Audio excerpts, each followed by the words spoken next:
Well, your quarterback, there is one of the 16 brain codes that is the best for an NFL quarterback, so at the highest level. And I've told NFL teams, if you don't have a guy with this brain code playing that position, you're playing at a disadvantage. What is that brain code? Can you explain that? Or? Yes, it's in terms of Myers-Briggs, if you're familiar with that, is an ESTP, and they have the greatest mental ability to read, react, and respond. They're natural leaders. They're great in a crisis, which is what football is. It's a game of crisis. Okay. They're not going to take their mistakes too seriously and very, very competitive. And though that particular brain code has won more Super Bowls, those guys have won more Super Bowls than the next.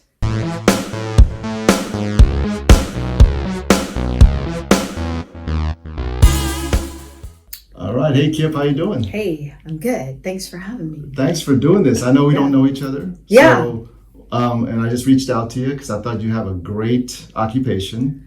It is fun. You're a sports psychologist, is that correct? Yes. Yeah. Okay. I am so looking forward to this because I played sports all my life. Okay. I've choked it on the big moments. Always wondered why. What are the sports of choice? Football. Okay. I was a bench warmer all through high school. Got my one chance to start in a game, and it was a disaster. So position? Running back. Oh, okay. Right? I was just thrown into the fire because the two guys ahead of me failed. And so the coach was like, hey, Sung, you have to get in there. Right. So you're up. Yeah. All week long I'm practicing, and the game is there, and it is all downhill after that. Also, my daughter she was in competitive jiu-jitsu. Okay. And so just watching her go through the ups and downs of all the little trials of competition was fascinating from Dad's perspective. Right. And to get your insight on how the brain works is going to be awesome. So but before we get into all that, let's find out more about you. Tell us where you're from, where you grew up, and then we'll get into like how you got into sports psychology. Well, I'm from Columbus, Ohio. Okay. My dad was a professor at the Ohio State University. All right. All the Michigan fans out there, sorry. Well, so when you think about the environment I grew up in, Buckeye athletics of almost every kind. It's huge, right? It's huge. Right. The science I use in my private practice is a science that my dad taught me. Now, he stayed in academia where I went direct to clients, athletes, coaches, parents. He was a collegiate golfer, and so he worked a lot with the Ohio State men's and women's golf team. Okay. But I grew up on Buckeye football, Buckeye basketball, Buckeye hockey, Buckeye gymnastics, we were going to all of those events when I was really little. And then my uncle, my dad's cousin, but we just called him Uncle Tex Winter. So the Tex Winters. Yes. From the Chicago Bulls triangle offense. Correct. So I was in and around that when I was a kid when he coached at Northwestern, because Northwestern and Ohio State would play each other. Right. The only time I would wear purple to the Buckeye games, right?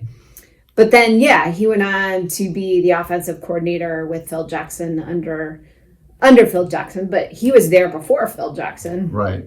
At the Bulls, and then he went to the Lakers with him, and so NBA Hall of Famer. So in and around that some, and so sports has just always been kind of a big part of our family's life as a fan, but also kind of through my uncle coaching, and my dad's was like a mental coach, even though like back then. A sports psychologist, it was really super young. It's still super young in terms of like the popularity of the career. But I would say in the last 20 years, as I've been doing it, 27 years, it's certainly grown as a field. And there's so many more people doing it in terms of a profession. Or like I'm also a licensed counselor, so I can kind of do both therapy or mental performance, but there's a lot of people that are just mental performance coaches. Right. Yeah. So did you get down this track because of personal reasons? Like you had to overcome your own demons, let's say, yeah. or? I mean, my parents were so good at letting me try different sports in my youth. You always liked sports, I guess. I always liked sports, but obviously I was doing golf at, starting at 3. Wow, okay. Just because that's what my dad did. But I did swimming, diving, tennis, ice skating, all kinds of dance. Ended up being a competitive gymnast for 8 years. So that was really my sport of choice growing up. That career had a lot of high and low lows and did not end the way you would want a career to end. May I ask what happened at the end of Well, I had sustained some Achilles injuries a couple times. This is where the mental piece of it was very real for me, and nobody being able to help me overcome a fear factor. Okay. Well, in gymnastics, you can't have that. I mean, it's there, it's common, but you got to be able to overcome it. Right. And there weren't really quality coaches, they were quality coaches, but definitely some that were more of that old school negative reinforcement style. Right. And then there were I had some really great coaches who tried to challenge me and encourage me and support me, but there wasn't like, how does she overcome this fear thing? Right. So it just didn't end the way I wanted it to. I think had I known what I know now type of thing, the career would have been a lot more consistent and perhaps better. I think it would have been way better than... How old were you when it ended? Well, before I went to college, so 18. Okay. And then I didn't do it in college, so... Sure. Were you doing sports in college too, or...? No, like really lost during that period of time. Because, I spent so much of my adolescent and teenage years in the gym, and then not to have that was a tough transition, and I didn't really handle that too well either. And so I think those kinds of experiences definitely propelled me to want to work with athletes. I did become a licensed therapist and worked in the an addiction facility for 9 years where I saw a lot of athletes come through there. Oh, wow. Okay. So that kind of further enhanced my desire to work with that population. But then when I started my private practice, I really zoned into that. And almost simultaneously, it was just a few years later when I tried out for the women's tackle football team and started playing football. Okay. So then that really propelled me to work with this population. So let's talk about the football career. Yeah. So are you out of school by now? I am out of school. I was 41, actually. Oh, when you joined the football team? Yes. So I was out of school, married, 2 kids, the whole thing. And were you working as a therapist too, I guess? Yes. Okay. I had started my private practice in 2006. And it was kind of a mixture. I was more of a general practitioner, but I definitely wanted and sought out and attracted working with athletes. Okay. But then in about 2008-09, I really took the science that my dad had taught me and created a mental assessment process for an athlete. And it really is designed to help them understand innately how they're mentally wired. Okay. And then I look at the mental requirements of the sport. And then I create this. It's an athletic report that I've created for almost every sport out there. Based on your brain wiring, here are the strengths and weaknesses that you have physically and mentally given your sport or even position within a sport. Mm-hmm. For example, football. Okay. The mental requirements for the O-line is very different than the mental requirements of, say, a linebacker. Sure. So are you mentally designed, right, for the position you're playing? Because those mental skills are intangible. So this really does provide some science for people to understand.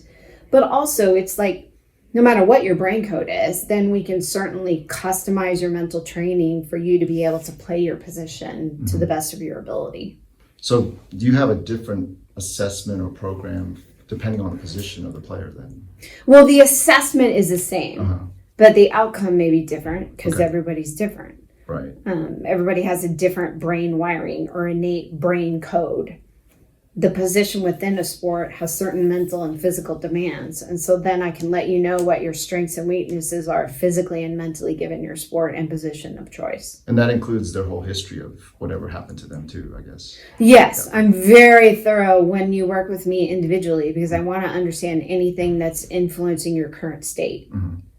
So if we talk football, what does, let's say, like a quarterback go through versus a linebacker? What are the different... Well, your quarterback, there is one of the 16 brain codes that is the best for, say, an NFL quarterback, so at the highest level. And I've told NFL teams, if you don't have a guy with this brain code playing that position, you're playing at a disadvantage. What is that brain code? Can you explain that? Or? Yes, it's in terms of Myers-Briggs, if you're familiar with that, is an ESTP, and they have the greatest mental ability to read, react, and respond. They're natural leaders.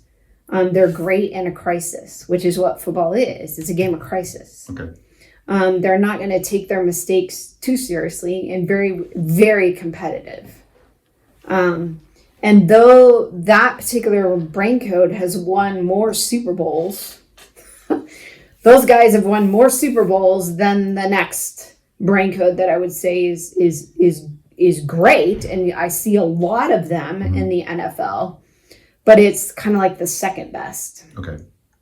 Yeah. So that's an ENTP, and those guys tend to get picked off more often because innately they visually see what they want to see rather than what's really there. So in that fraction of a second, they tend to get picked off more. Oh, because so you're saying they're seeing what they want to see instead of seriously. It what's affects really the reality of what they're seeing. Yes. Oh, wow. Yeah. Because of the chaos around them. Correct. Okay. And they see more holistically than specifically. Okay. Where the ESTP sees realistically. Okay. Yeah. So what's the worst type for a quarterback? Oh, well, you'll never see them in the NFL field. Okay. You'll never see J types on an NFL field. I've worked with a few J types. What are J types? So it's one of your brain processes. One of the 4 brain processes that I look at is between J, what I call J, and P. Okay. And judges have a hard time with quick response. They'd rather plan out their execution, which in football, yes, you may have a plan, you may have a certain call that you follow, but anything can happen as soon as that ball is hiked, and you got to respond to it. Right. And judges don't respond as well. That was the one difference if you want to go way back, it's the one difference in brain code between Ryan Leaf and Peyton Manning that year.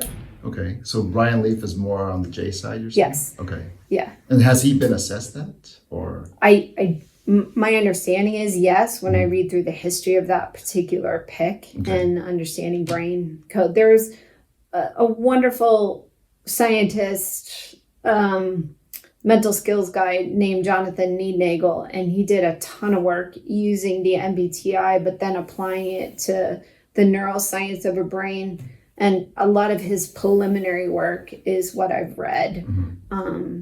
And so, yeah. So how does someone like a Ryan Leaf get through the highest levels of football? I mean, obviously, when he got to the NFL, he was already really good, but yes. So what happens? Do they not vet him before the draft? And all they were told not to. They were told not to recruit him or not draft him, but they did anyway. San Diego. Right. I think it was San Diego. San Diego. Yeah, they did anyway. Over Peyton Manning, right? Yeah. That's... Okay, so there's a lot of politics and political... yes. personal assessments. I mean, both those brain codes are very well spoken. They both make great elite athletes, but when you're talking about an NFL field, the game moves so fast. And that particular brain processing, you're going to be a step behind. And it's going to create a problem. I see. And collectively, it's one of two brain codes, Ryan Leaf's, where they have the highest expectations of self and the highest expectations of other people. Mm-hmm. And they tend to, when they get criticism or feedback, which you got to be good at taking, they tend to take it as an insult. Oh, wow. Okay. So it tends to create a lot of anger in that particular brain code. I mean, the meme for an ESTJ is anger, like blowing up, because they just tend to struggle with that. Right. Now, can they learn to manage that and overcome that? Yes. It's going to be really hard to be as good at or better than somebody who innately isn't doing that, like Peyton Manning. Right, right. So what other sports type of athletes are you talking to? Like, oh my gosh. Well, thankfully, I have a big, wide variety of athletes, I would say. So, I mean, I've obviously football, I know a lot. But I mean, all the majors, baseball, basketball, softball, what are the brain hockey. types for the different major sports, I guess? Are they different or are they? Yes, they can be. Now, golf. I work a lot with golfers. Like the best brain code for a golfer is ISTJ, which is the exact opposite for an NFL quarterback. And that's because of the nature of the game, I guess. Right. It's mentally very different. It's mentally focusing on detail over a long period of time on consecutive days. Okay. So the performance in golf is an introverted performance. And so, yes, introverts tend to perform better. I see. So what kind of angst do golfers face when they come to you, I guess? What are they most worried about or complaining about? Or the most common struggles are I can't get consistent. Okay. I have anxiety. The lack of confidence. And so, yes, when I know what their brain code is, that's a sport where I give them very specific strategies based on each one of their 4 brain processes. So even the opposite, the ESTP, can be very successful in golf if they're applying these strategies to their game. And then because there's so much time in between shots, you have to take care of your stress level in between shots. So there's very different strategies for people in between shots to make sure that they arrive to the next shot like relaxed and ready. Okay. So why would a NFL quarterback lose confidence versus a PGA golfer? Are they losing this confidence? Well, there's no such thing as like losing confidence, because confidence is not like, you can't lose it. It's not like where did it go? It's because confidence is a belief in your ability to figure things out. Okay. So it's usually somebody choosing not to believe in their ability for some reason. Oh, they actively make a choice to do this? Or once you understand that, then yes. Okay. Most people think, well, I can't say that for sure, but a lot of people come into my office and think confidence is a feeling. I'm like, well, no. Okay. Right? The feeling is doubt. Typically, doubt, disappointment, nervous, fearful, angry. So it's the negative feelings, and you can't be ruled by your feelings. Right. Especially in a game like golf. Because I find it fascinating because, like, when I messed up playing sports, I never had any success. So the mess up was kind of, it's going to happen to Dave, right? But these guys, they were the best at what they do in their neighborhood all their life. Then they get to the pro ranks and, a lot of them don't succeed. I find it fascinating that they're able to lose whatever they had after a lifetime of success, though. Well, but see, that's a problem, though, because what does that lead you to believe? I would assume most of the guys just believe that they're going to make it, right? They're the best. Well, right. And they believe like it should come easy. And then there's that tendency to, once you get to like varsity, collegiate, professional, like physically speaking, it's very negligible, the difference between athletes. Right. It's all up here. What's different, right, is the mental side of thing. If you have never failed, fallen down, screwed up, looked like an idiot, gone through something hard or difficult, it's going to be really hard to make it collegiately or at the professional level. Do you feel like it's harder for the most talented guys then to really make it? It depends. Okay. It depends on, like, you can have a very talented inner city kid who wants it really bad and they've gone through a lot of hard things. They'll make it. Okay. Because they have a lot more grit. What you gotta watch out for is once they've made it, then all the temptations that come with that, and that tends to derail them. Right. Unless they have kind of that solid moral foundation. But I see a lot of middle-class athletes who have that equal level of talent, but they've never struggled, and they get eaten alive at the next level. Really? Because they've just been, this is gonna sound terrible, but they've been coddled, right? I've been told I'm great my whole life. It's been easy roughly my whole life.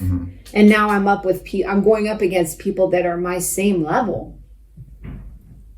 Right. Yeah, you are. Let's see what you're made of, right? That's the mental stuff. How do you fix that then? What type of treatments are there for these guys? Well, it actually would be better, right, if you do hard things in your youth. All along the journey. Not just the sports, but life in general. Yeah, absolutely. Absolutely. Okay. Because otherwise you have this false confidence because you're just told you're great, and you have, you've probably heard the terms a fixed mindset versus a growth mindset.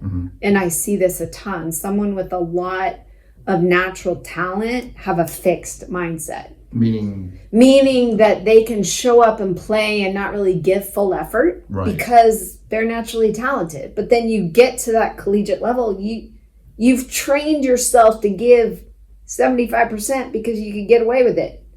And now these guys, right, are going to kill you because you've never learned really the concept of work hard and keep learning. Right. And challenge yourself to your point of failure. Let your coaches challenge you to your point of failure. Are they also a victim of their environment? To some degree. If they're the best in that neighborhood. Right. And there's no one to challenge them on a day. It makes it yeah, hard. They might not know that they need to be challenged because they think they're working as hard as they can. Maybe. Yeah, you kind of know in your heart whether you're giving 100% or not. Okay. But also I would say parents play a crucial role in that development of the life skill of working hard, with academics, with home responsibilities. Too many parents, they are hiring somebody to clean their house. They're hiring somebody to do their yard instead of making their kids do it. Right. Like, what's wrong with having your kids do it? That's what I was doing when I was a kid, right? Right. We just make it too easy on them, Yeah. And kids don't know how to fail and be okay. And they need that when they're young. So that when they get to that level and they do fail, they know exactly what to do to fight back, to fight for that position, to work hard and figure it out. What do I need to learn, coach? Right? My goal is to start. What do you need to see? And they just think it should be handed to them. Do you see that in a lot of kids now? Yeah. Okay. So a lot of times, are you also working on the parents too? Oh, yeah. Yeah. So how is it different if the client is a child versus an adult? Like, what do you have to do then? Well, if they're between 8 and 12 years old, the parent is in session with us. Okay. Mandatory. Okay. Once they're 12 and older, like, I don't require it, but sometimes I will recommend it for sure. Okay. A lot of times there's things there's some therapeutic issues to address, like within the family or between the family or between a parent and athlete. And so we work on those things too. So not just the mental performance stuff, but I want the parent to be equipped with kind of the languaging that I'm teaching their child. Right. Obviously they're in the home till 18. So typically, and so it just helps if the parent has some understanding of the languaging I'm using. Do you find parents they're too aggressive now, or are they too lackadaisical nowadays? I would say in general too lackadaisical, but I definitely have those clients where I do have parents that are just way too strict and demanding and can't, like, don't let their kid be a kid. Right. Yeah. I guess there's the two ends. I definitely have those extremes between the coddling and then way too strict and like I'm living my dream, through you. Right. I mean, I've had athletes turn down full ride scholarships because they can't stand the sport and their parent anymore and they don't want to do it. Wow. Right? That's a problem, right? Yeah. That either a parent or a coach, when they kill, right, the love of a sport, that just, I hate that. Right. Right? Because when we're kids, we fall in love with the sport, right? There's a passion there. And that still needs to carry out into your adulthood. Even when I, NFL, like at the combine, and they're being interviewed by every team, there's still the common question of, what do you love about football? And if they can't answer that question with a sense of passion, then how are you going to be doing this as a career, right? So that love, how you fall into love with the sport still needs to be there, right? Into adulthood, if you're still doing it, even though you're at that mature stage in executing that sport and what goes with it, So let's switch topics a little bit. Tell us how you started your practice, like what led up to that, how you trained yourself, and then what the business aspect of it, how you started your practice. Well, I started it after working that 9-year period at the addiction facility. Okay. Did you always want to have your own business one day? Or because I knew that eventually I knew I wanted to be in private practice, but I was also like a young mom raising 2 young kids. So, I worked part-time at this addiction facility and my primary and priority and always my kids. Right. That they come first, especially in those early years. Sure.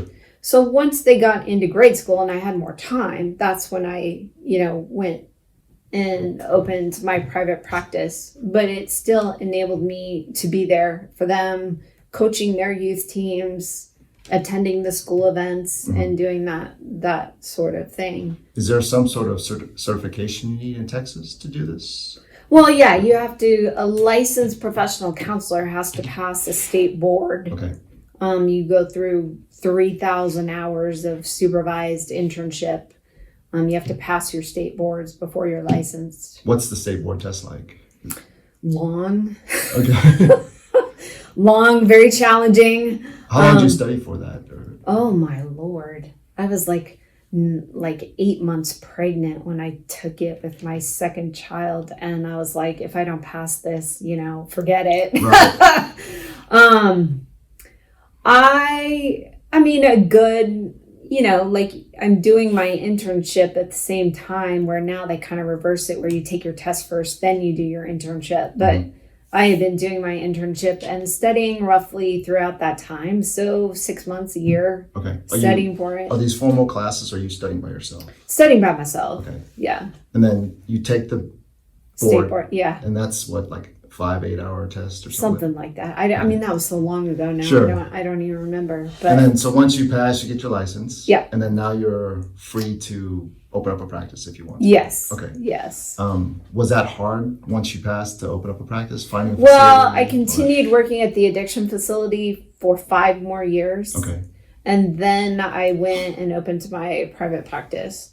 And yeah, unfortunately, you don't get in grad school, like for counseling, you don't get business, which I think is a sad mistake in the profession because there is a lot that goes in. I mean, you're an entrepreneur, right? You're opening your own business. And so there's a lot of things I learned the hard way, but also just by asking questions like anything else, right? I believe in my ability to figure this out, you know? Sure. So you ask questions, you get mentoring, you figure it out. What was the weirdest or most challenging thing about opening your own business that you faced, you think? Oh, well, there are definitely different in the therapy world. There are two thoughts in terms of, do you get on insurance panels and accept about half of your self-pay rate, or do you just go strictly self-pay and get paid more? The benefit of insurance is they'll funnel clients to you, right? Correct. Okay. Right. And if you don't, then you're on your own to get your own clientele. Well, and either way, you still kind of, at the beginning, it's a hustle, right? You got to find your clients. You got to put yourself out there. You got to know marketing and where to market. Right. And then it helps to have a niche like I did. So that, I mean, in some respects, that really helped me. Right. That I had a specific niche I was working with. Did you start in Frisco? Okay, that's a great place for sports, obviously. Well, it is. Yeah. I mean, soccer, right? Football, I mean, golf, right? Anything, hockey, right? Which is weird in hockey. Like, how does hockey? I have worked with so many hockey players, and even some that are overseas playing now. Some couple of them that were on Team USA, and then one of them's playing overseas now. But both male and female hockey players I've worked with. Yeah, we're in the middle of like 100-degree Texas. How does Texas become a hockey hub? Well, the Dallas Elite, through the Dallas Stars, the Dallas Elite is a pretty well-known entity. And thankfully, right, the Dallas Stars continue to be relatively consistent at the highest level. Right. But then, the leagues that they play in, it's just it is a very good place to come and play competitively for both men and women in hockey around here. Right. Yeah. Right. So how did you hustle and get your first set of clients when you first opened? A lot of free speaking. What were you speaking about? Like parent teacher associations. I would come do a free workshop for teams. And you planned this. This was your way of getting out there, I guess. Sure. Okay. Oh, that's smart. Yeah. Right. I mean, it was a lot of work for free to begin with. And then I also, I believe that in this world of sports psychology, I do have a unique process. And so what I found was, even though like people call me and they're calling different people, but they would have a tendency to come back to me because I was the only one saying I'm customizing your training because I'm taking a look at innately how you're wired. Okay. Where I think a lot of people just do kind of generalized mental skills training. But then I also am a licensed therapist. So I don't have to farm that out. Right. If I do find a therapeutic issue of some kind, we can take care of that here as well. Where if you go see a mental performance coach and they run into a therapeutic issue, they're going to be referring to a therapist. Right. So it just, How long were you hustling for before you got comfortable? Good number of clients, people calling you regularly?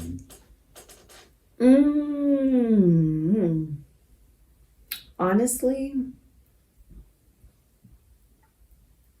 probably about 7 years. Oh, wow.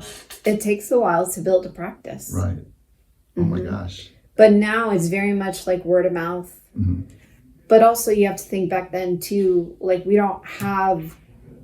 I was first starting, we didn't have social media like we have now. Right. We don't have Google, like search your SEO, like, back when I started, people weren't fully paying attention to all that. Right. Where they are now. Yep.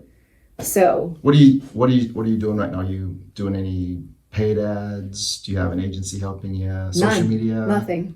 Are you like your own social media maybe? I do my own social media. Okay. Yeah. But it's all word of mouth basically. Yes. Oh, that's the best kind of referral. Pretty much. I would say that's number one. Number two is just a Google search of sports psychology in the area, and you'll find me. Okay. Third is probably social media, because I have picked up clients all over the country from that. Sure. Yeah. So tell us about your client base. What kind of people come to you? Like, you go from kids all the way to the pros, right? I do. Okay. I do. Probably my sweet spot is the high school athlete that wants the collegiate scholarship. Okay. I love that age. Okay. Because they're hungry. Right. They're very open and very willing to learn. And typically the parent is too. They want to know kind of how to execute their role on a kid's success team. Right. Which is Frisco, really, it's important. I can see Frisco being a hotbed for that. Well, Frisco, McKinney, Plano, Prosper, Salina, Allen, Wiley, like I have them coming from all over. Okay. I mean, I have clients like as far as like Corsicana and Forney, and you know that I have had 4 clients in Texarkana. Mm-hmm. You know, they came for the assessment in person, but then I work with them, you know, via Zoom when they live that far away. What's the most common issue that these kids are having, I guess? Anxiety and lack of confidence. And it's really because they just don't understand what it is. And we've been so indoctrinated by big pharma and the medical community and the education community that anxiety means there's something wrong with you. Mm-hmm. Instead of, well, that's normal. Well, let's see how you're generating the anxiety. You don't have anxiety. People come into my office all the time. I have depression. I have anxiety. I have mental health issues. I have ADD. And I'm like, okay, you know, and then, you know, we kind of go through the intake process. And I'm like, you don't have this. You're generating it. So you're helping them deal with the lies that they believe because of marketing by big pharma. Right. Yeah, you don't need a pill for that. Right. And actually the pill is going to harm your mental performance. Right. Let's work to get you off that. Yeah. What about athletes that they're really good, but they're just not good enough, just from a physicality standpoint? How do you help them, I guess? Because it may be true that maybe they're just not better than the guys or the girls that they're competing against. Right. So you're they great, also feel some sort of lacking, I guess. Well, probably if every single one of us was honest, we all have those moments. Mm-hmm. We all have a situation or a dynamic or a circumstance where we're like, yeah, I'm not enough. Right. Now, if I hold that as a conviction, though, I'm not good enough, boy, that's deadly. That creates a set of choices and consequences and reality that people don't want. Mm-hmm. So, yeah, you kind of have to work on that belief system. But I think, you know, if it were easy, I mean, the cliche is true. If it were easy, then everyone would be an elite athlete. Right. It's just not. There are certain brain codes that are definitely designed for certain sports and will excel. But they still have to work really hard. Mm-hmm. But yes, I mean, for almost every sport, I can tell you the brain codes that are going to excel and the ones that you're going to struggle. But let's do everything we can. If you're telling me the college scholarship is your goal, let's work towards that. Right. And there's going to be physical things that I'll recommend in your training with your trainer or your coach, but then we're going to work on the mental stuff too. So on the opposite side, guys that are transitioning away from sports, are they facing a lot of issues too? Or girls? Like, how do they feel? And what can you do for them? Yes. That's another, I think, strong niche that I have in helping high performers, right, transition into the next thing they're going to do. Right. And when you understand high performance and the qualities that go into high performance, athletes are just so, I mean, they're really designed to move into success with whatever you want to do next. And that's one reason why I include a career report in my evaluation process, because I want them to concurrently understand that, to help with that transition period, whenever that comes. What are they feeling during this time usually? Well, it's a loss. I mean, I've experienced that now twice. First with gymnastics when I was super young. And then secondly, with football, like if I could still play, I would. I mean, I would, but it just it wouldn't. What's that loss feel like for you guys? It's a grief. There's a process of grief that you can no longer do something that you love to do. Mm-hmm. Right? How many guys have retired and then come back, retired and come back? Right. Because guess what? They still love their sport. Yeah. You know? And so it's taking those mental tools and the desire and the passion and the life skills you've learned from all of that and then applying it into what comes next. Do you think it's more boredom or just the realization that I physically can't do something I used to be able to just automatically do? It's a little bit of both. Okay. Boredom, maybe not so much, more as just like, I'm not sure what to do next. If they've never really, they've poured all their intention into a physical performance. Although I think like the professional teams are getting better at that, career development for them to try to help them with that transition. But the statistics are still very dismal for athletes once they leave. Statistics as in like their mental health or their success? Statistics in terms of divorce, financial ruin. Oh, seriously? Oh yeah, they're bad. Okay. In almost every professional sport. Oh wow. Okay. Yeah. Which is something that propels me to help them because I'd like to see those statistics be better. Do you think it's worse for the guys that were really successful and now they can't play anymore, or the guy that made the practice squad, became a quote unquote athlete, but then he never really made it as far as he thought he could, or she thought he could? Well, I've worked with both, and both can transition equally well. Okay. But they both can transition equally bad. Right. I mean, I had one NFL player who won a state football championship in high school, a collegiate national championship, and then won a Super Bowl. Mm-hmm. And, we're several years not playing in the NFL, and he's back living at home and divorced and not seeing his kids and financially a struggle. And I'm like, wow, right? We would say this guy on paper, one of the most, how rare to have all three championships. Right. And it just, my heart just sinks for guys like that. I want them to be able to transition well into that next phase of life and figure that out, because they need to apply all those amazing skills that got them there, all those championships, into their personal life and into the next career that they're going to end up doing far longer than their athletic career. Right. What do you think causes, because you hear so many stories about athletes ruining themselves financially. It seems like a common theme, no matter what it's sport. Very common. What is the thing that's causing them to lose all their money? We're talking tens of millions of dollars. A regular person couldn't spend that much money. It's not, there isn't one cause. Okay. There are multiple influences as to how that happens to an individual. Mm-hmm.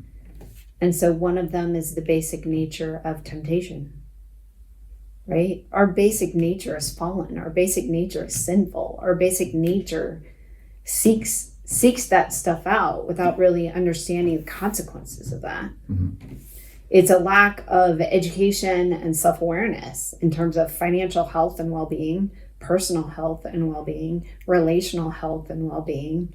And so it's when you come from nothing and then you have it all, you think it's going to be ongoing, and it's not.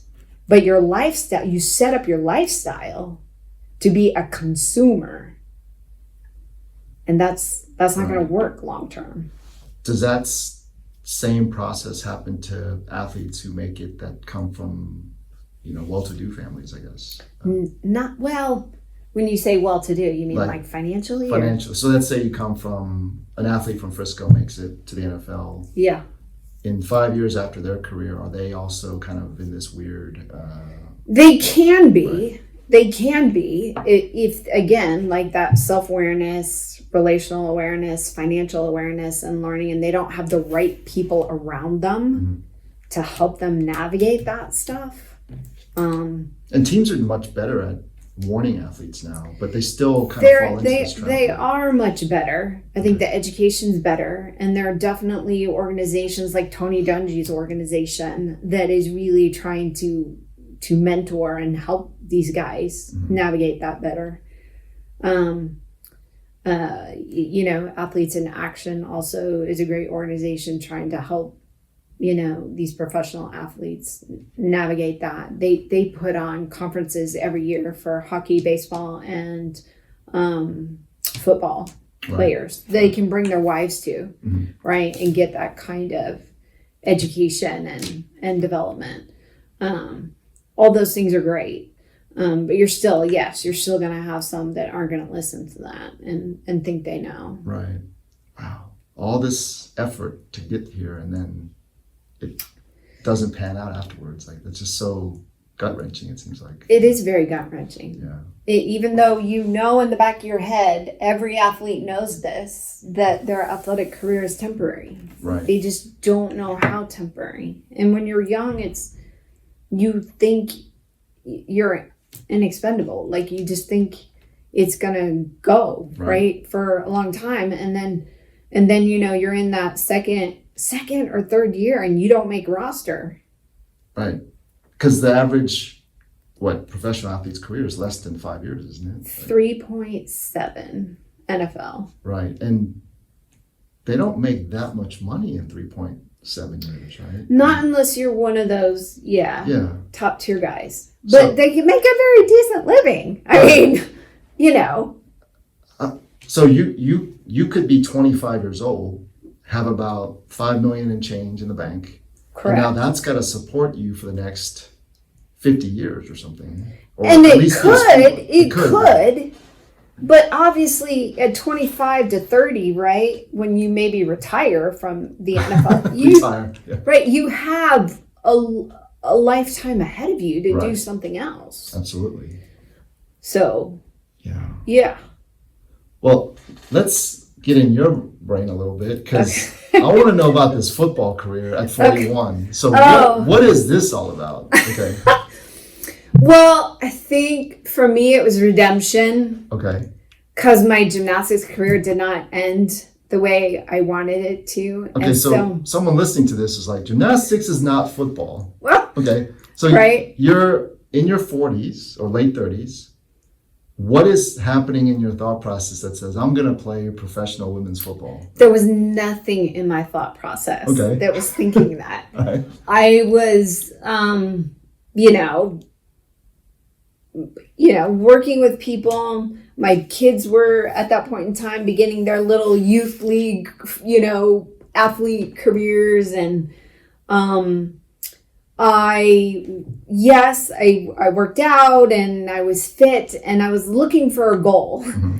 And so I thought about doing one of those like figure competitions, even though I abhorred the thought of standing up there and like bodybuilding. Yeah, okay. Like body. Right. I mean, because I enjoy working out. Sure.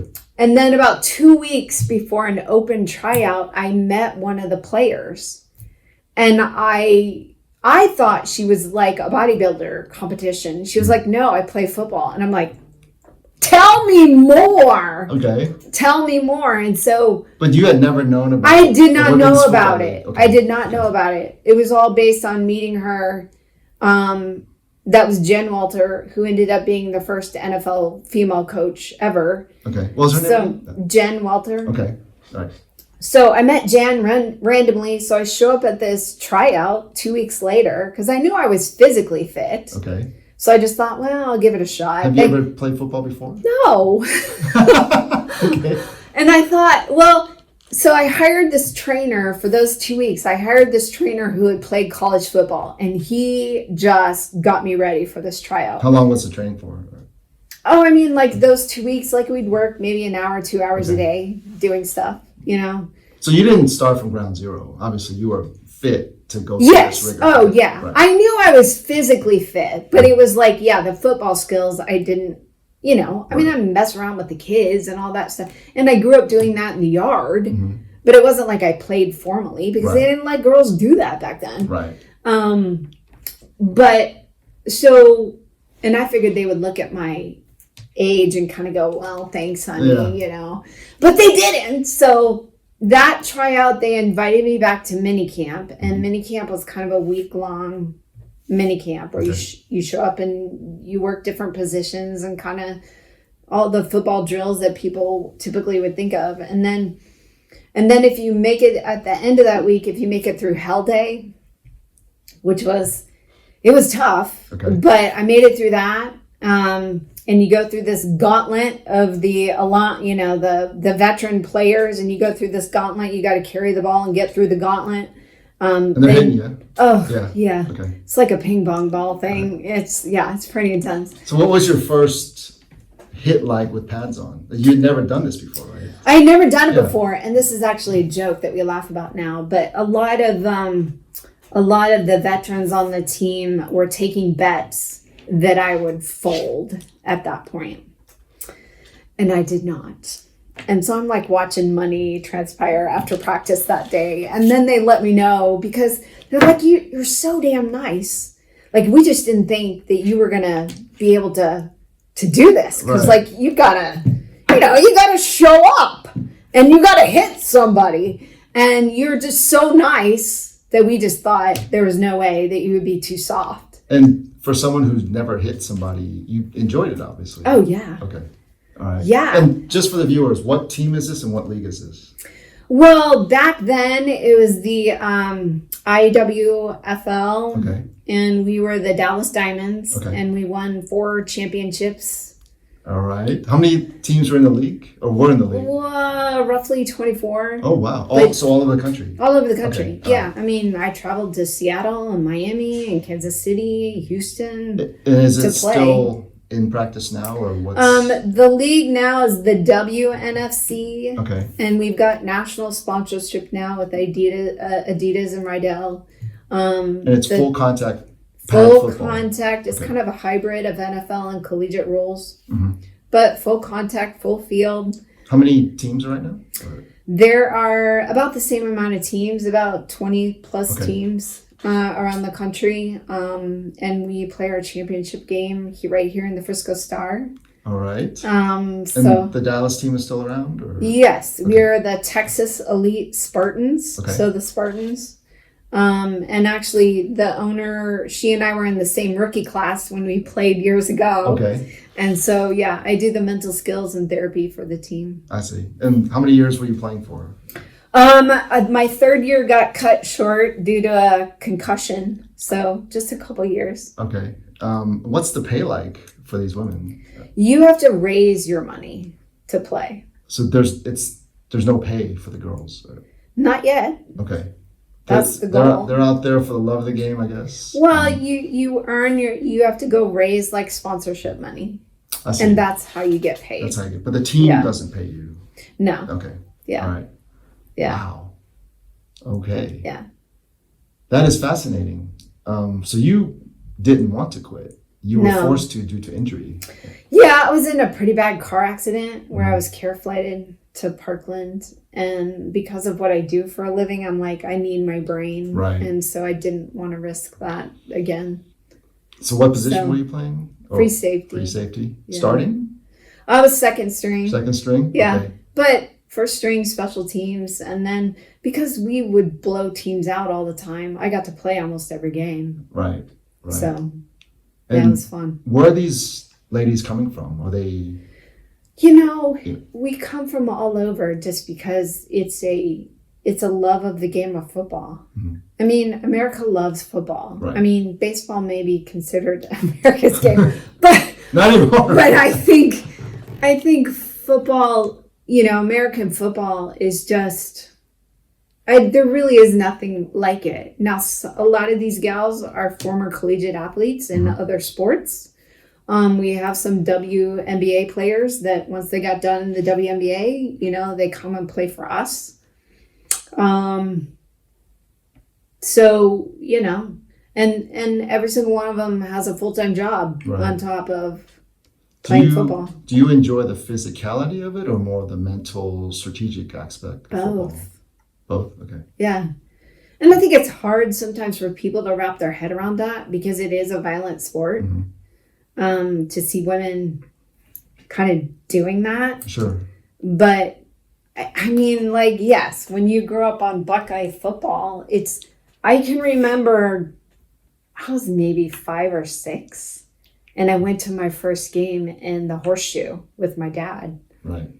Well, you got 100,000+ people and you're watching this game and it makes an impression, right, on a 5 or 6-year-old. And I was raised on that football. Right. I was raised on going to those games my whole life. And so it's just an absolute love for that, everything that goes with it. And the intensity of it, the rivalry of it, the physicality of it, the beauty of watching like Archie Griffin just run, right? Yep. The only double Heisman Trophy winner. I mean, that was the number I took was 45 after because him. of him? Yeah. Him and Rudy, because Rudy was 45 too. But Notre Dame's a rival, basically. Well, yes. Not really. But yes, yeah. but what a great story, the Rudy story. Absolutely. Yeah. That's the only time in a movie I think I came this close to actually shedding a tear. I haven't cried in like 20 years. And that's the football movie. Yeah, that's the football movie. And it's not when he makes the sack. It's when he gets into the school after so many times. I know. So many times. That scene on the bench is just, I had the opportunity to meet him my second year playing.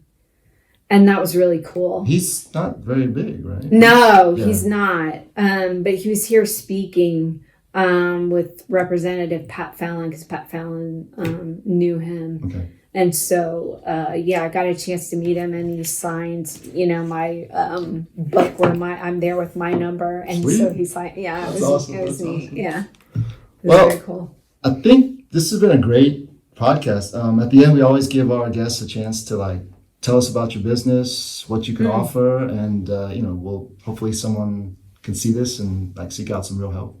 Yeah.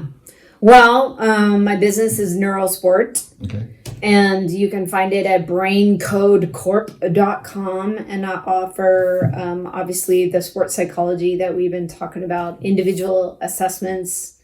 I do workshops for leaders, coaches, parents, and athletes themselves. So if you're a team and you want some mental skills training, for your entire team, we do that.